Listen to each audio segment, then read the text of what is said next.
Lynn Starling knows exactly how she's going to spend both her paycheck and the holiday off. She is going to try and ride the new Big Bad Wolf at Busch Gardens. And if she doesn't find anyone at work who's brave enough for the escapade, she will just go by herself. You better believe I will.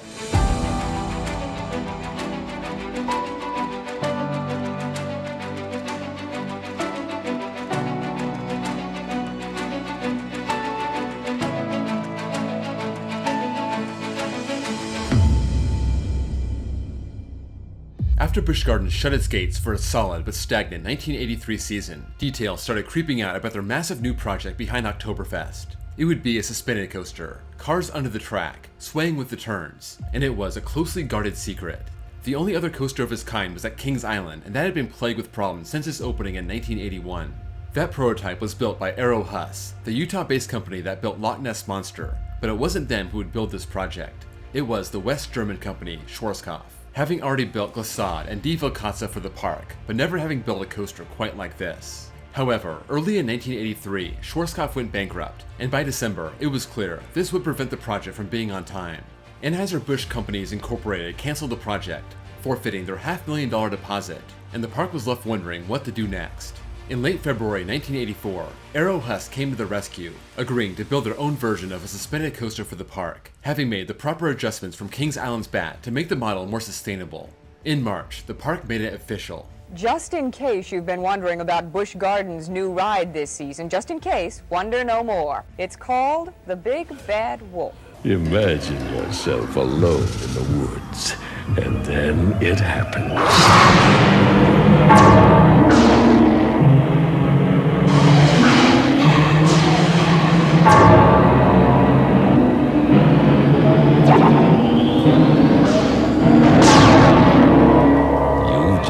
Bitten by the wolf, the Big Bad Wolf, the new ride coming to life at Busch Gardens.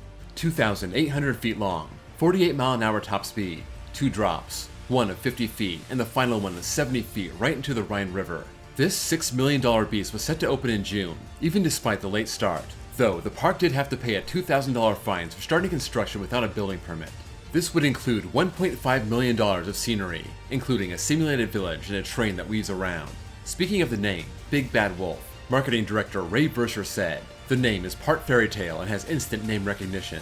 It makes the ride a living, breathing thing. The rider actually becomes part of the wolf if it all goes well." This would cost nearly double what they plan on spending with Schwarzkopf, the original contract being for $3.5 million.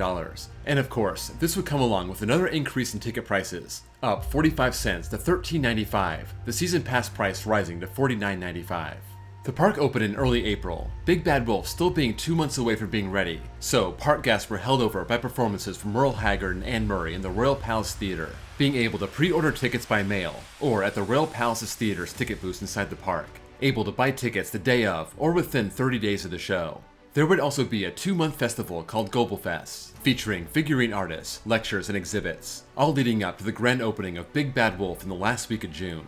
Vincent Price, the voice of the wolf in the radio and TV ads, was going to be on hand for the grand opening. But the day prior, the engineers found the ride was going too fast. As C. Michael Cross said, "Until the ride is operating under our specifications, we will not open the ride." More than 1,000 guests were invited to the opening of a ride that would not end up opening. That included Vincent Price, posing for pictures in the front car, slapping it and saying, "I think they did right not to open it until they're absolutely sure. It was very brave of them. They could have just taken out one of those bags and put me in it." In the meantime, additional sets of brakes would be installed during the course, in addition to the 27 sets already on the ride. That following Friday, Big Bad Wolf opened for a media preview, park spokesman Ken Kipp saying, "It will be safe. There's no question about that. We're not crying wolf about it." On Sunday, July 1st, the new Aero Hus suspended coaster opened to the public, a very subdued grand opening compared to the one they had planned, that being with their 1,000 invited guests and Vincent Price, but C. Michael Cross and park officials hoped the ride experience would speak for itself. Big Bad Wolf is one of many cutting-edge thrill rides of its time, reigniting the conversation about ride safety, and this delay because the ride was going too fast added to the discourse. 3 years prior, the Consumer Product Safety Commission was no longer permitted to inspect fixed rides, only movable rides, something a bipartisan coalition in Congress was trying to change, especially in the wake of 8 teenagers burning to death at Six Flags Great Adventure's Haunted Castle 2 months prior. Once it got running, Big Bad Wolf didn't have major downtime, aside from being closed one day in early August, one of its cars falling from the storage track, causing damage to the fiberglass in the front car. Even with big-name music acts like the Four Tops, Oak Ridge Boys, Temptations, and Everly Brothers, the whole year was a struggle, not just for Busch Gardens, but for the industry as a whole. The bad publicity of accidents nationwide played a factor, so did rainy weather over the summer. Water Country USA held its grand opening in York County, about 4 miles from Busch Gardens, but only got half of their projected 3,000 guests. Another factor was the World's Fair in New Orleans, as well as the Summer Olympics taking place in Los Angeles. Busch Gardens ended with 1,961,987 guests, a small boost from 1983, but highly disappointing given the massive investment that was Big Bad Wolf. Heading into 1985, the park would lose Das Katzen, their one coaster for small kids, and they would welcome a brand new show in the Globe Theater, America on Ice, a tribute to Scott Hamilton, combining music, comedy, and dancing on an ice rink, replacing the magic show that had been gracing the theater for the past 6 years. This emulated the ice show at Knott's Berry Farm, introducing the idea shortly prior and being very successful. This started a trend of parks catering to a different audience, mainly an older audience, the baby boomer generation getting into their late 30s, offering more for adults to enjoy, as well as offering more for their kids to enjoy, leaving the teenagers and their thrill rides stuck in the middle. For Busch Gardens' 10th anniversary, in addition to America on Ice, they would be reviving their petting zoo. As other parks pared back on their entertainment budgets, Busch Gardens expanded theirs. As the manager of entertainment, Linda Searles said, "People really need other people to entertain them." This plan included dressing up employees in the shops to reflect its theme, like 17th century Canadian merchants in the New France Village. Pretty soon, when guests come into the old country, they'll really feel like they've been there. We want to be a very active, participatory experience. Busch Gardens kicked off their 10th anniversary with a Tencennial band performing Happy Birthday in 4 languages, and guests who arrived early got balloons and birthday cake. Admission rising an extra $1, now $14.95. Kool and the Gang in Whitney, Houston would bookend a stacked concert series. The Chinese acrobats from Shanghai made an appearance for 2 weekends in September, and magician David Copperfield did 2 shows on October 6. There was one bizarre incident in early June when a 15-year-old girl fell from the sky ride, plunging 50 feet into a lake. She was taken to a hospital with abdominal injuries but would recover, and the ride was shut down for 3 hours for a full inspection, reopened after maintenance crews found nothing wrong with it. 1985 proved to be a much better season, America on Ice being very popular, with Big Bad Wolf being open for a full season, the park crossing the 2 million mark for the first time in 4 years, up almost 5% from the year prior. All of Virginia's big attractions like King's Dominion and Water Country USA seeing a boost, but Busch Gardens was the state's top paid attraction now 8 years running. All of the parks in the state were looking to benefit from the new director of the Virginia Division of Tourism, looking for an extra $4.3 million to pour into TV advertising, expanding their reach from the Northeast all the way to the Great Lakes, Texas, and California. No matter where the guests came from in 1986, they would not see Glissade, the park's original coaster. That was sold after the season. However, they would see admission rise an extra $1, now $15.95 for a single day. And on opening day, a New Orleans-style jazz band would lead the parade at the front of the park, ushering in a brand new musical revue, Journey into Music. They would also introduce a computer-animated special effects show called The Enchanted Laboratory. Wayne Newton and Barbara Mandrell would headline the concerts, now costing an extra $5 on top of admission to get in. The park and the county were both working on easing congestion, doubling the number of ticket booths in the front of the park. That was finished in June, and in July, a new interchange was approved off Interstate 64. The Highway Department considered asking Busch Gardens to pay for it, but settled on the $20 million cost being a public project. Once again, the park fell short of its 2 million visitor goal, ending with 1,973,794. Attendance had held very stable over the past 5 years, but they weren't seeing much growth. That would all change heading into the 1987 season. The park filed a site plan with the county to add 6 new rides, this being in a brand new section of the park just east of the Italy section. Marketing director Ray Verser confirmed this would be a new village, but not a new country. Shortly after, it was revealed this would be called Festa Italia, themed to Marco Polo's journeys in the countries he visited, and its centerpiece would be a spinning teacup ride called Turkish Delight. Also would include the relocated catapult, having been removed a year prior to make way for the Enchanted Laboratory show. Gladiator's Gauntlet, a 46-foot-tall boat ride, hanging from 2 rotating cranks. The Sea Dragon, a mock ride sea storm, rotating riders forward and backward, inside a Chinese-style pagoda. A Music Express ride called the Trade Wind, inspired by Marco Polo's journey during the Crusades. The Elephant Run, a ride for kids, and a new railroad station. The 6 new rides would consume 4,000 riders per hour, the park's ride capacity increasing by 30% overnight.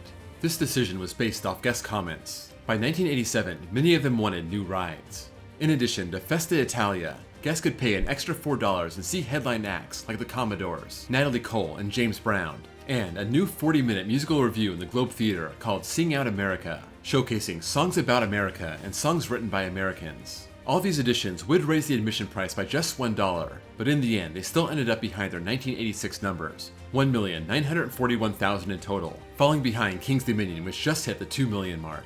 They were getting ready to open a brand new $3 million bobsled coaster in 1988, and Busch Gardens would answer with Roman Rapids, a river raft ride designed to soak its riders. Roman Rapids treats raft riders to the feeling of resting under a pouring faucet.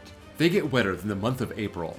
Joseph Pryweller, The Daily Press. This would be the newest edition of Festa Italia, construction crews slogging through the wet winter, cutting down around 100 hardwood trees, but they were able to get the ride open in time for Memorial Day weekend, installing 4 pumps in the basement below the ride to move 600 gallons of water a second, 27 rafts weighing 1,200 pounds apiece, traversing the 800,000 gallons of water on the course. Roman Rapids was the main draw in 1988, but it wasn't the only reason to visit the park. Hot Ice was the new show in the Globe Theater, 45 minutes of skating, dancing, juggling, and even including the occasional motorcycle. This helped propel the park over the 2 million mark, falling just short of its record-setting 1978 season, 8% over 1987. These new crowds would not enjoy the new interchange. The project now federally funded and the price estimate ballooning 70%, now $31 million, originally planned for 1989 but now set for 1993. Right before the 1989 season kicked off, Busch Gardens lost their long-term general manager, C. Michael Cross, leaving the company to work for Constellation Holdings Incorporated in Orlando, replaced by Melvin L. Bilbo, promoted from Director of Park Operations, holding that job since 1982. He came in right as Busch Entertainment was expanding, having acquired the SeaWorld parks in San Diego, Orlando, Ohio, Philadelphia, and the brand new one in San Antonio, Texas. The 2 Busch Gardens parks in Virginia and Florida now having a lot of company in the chain. After 2 years of big expansion, Busch Gardens went back to entertainment for 1989. Their big new Broadway-style show was called Stage Struck, a musical revue called one of their most ambitious and fast-paced theatrical productions. Song, dance, puppets, gimmicks, jokes, and illusions, all at the Magic Lantern Theater in Hastings. 1989 wasn't focused on rides, but Loch Ness Monster became the center of attention over the summer. A storm knocking over a tree, landing on the tracks, and the train running into it and coming to a stop. We could see the tree lying there when we came out of the tunnel. We knew we were going to crash. Mark Castonguay recalled traveling about 15 miles an hour, impacting the tree, feeling a terrific jolt, and being showered with bits of tree bark and fiberglass. An empty train was right behind it. Riders in the first train started panicking, thinking it was going to hit them, but luckily it lost speed and stopped well behind the train that had crashed. 5 people were injured, including a 16-year-old boy who was treated for a broken leg. One rider was able to get out of his harness, jumped out of the train, and ran to get help. This stranded the remaining riders for 2 hours, being stuck 30 feet off the ground, using a bucket attached to a hydraulic lift to get people out, but not before a second storm rolled in and soaked everyone on the train. Park officials knew about the storm coming in, bringing high winds and heavy rain, and they had ordered a shutdown of the rides, this train being the last one that had passengers. There was no indication that the ride operators did anything wrong, and the ride reopened the next day, using 2 trains as a 3rd train was being repaired.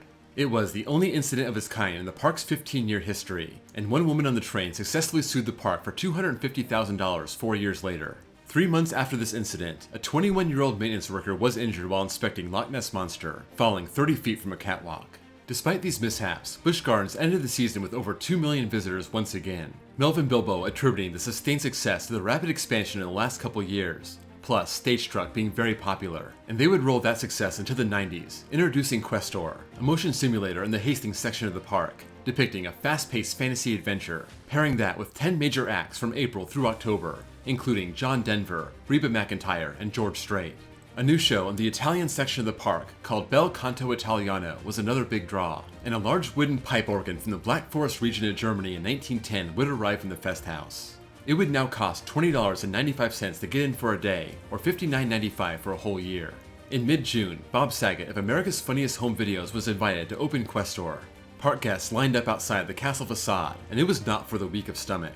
Time for a nausea check, one of the earliest riders said as he stumbled off the ride, the theater seats lurching in all directions, the 4-minute ride giving the sense of falling, flying, and flipping.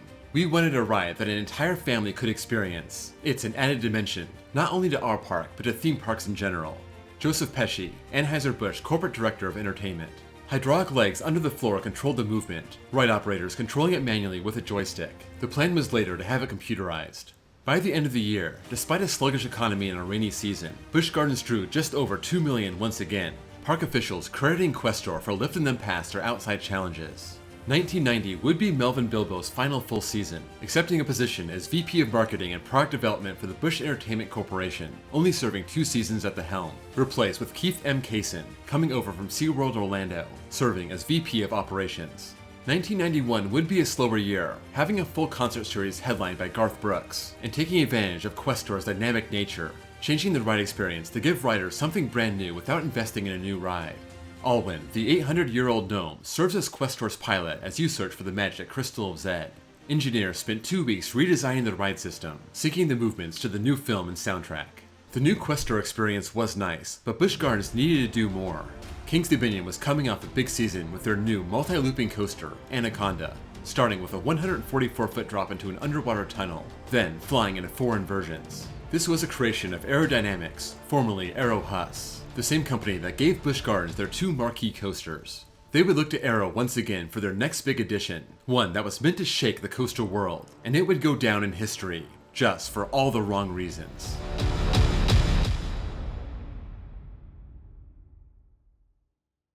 Thanks for watching episode 3 of the 6-part documentary. If you could drop a like and share this video with anyone who may be interested, I would really appreciate it. This is a massive project and I appreciate the support. I want to thank my Patreons. If you want bonus access, bonus content, and have your name listed at the end of each video, check my links below and join. Stay tuned next week for episode 4, as Busch Gardens wrestles with their Dragonfire dilemma, and how that led to a whole new generation of roller coasters.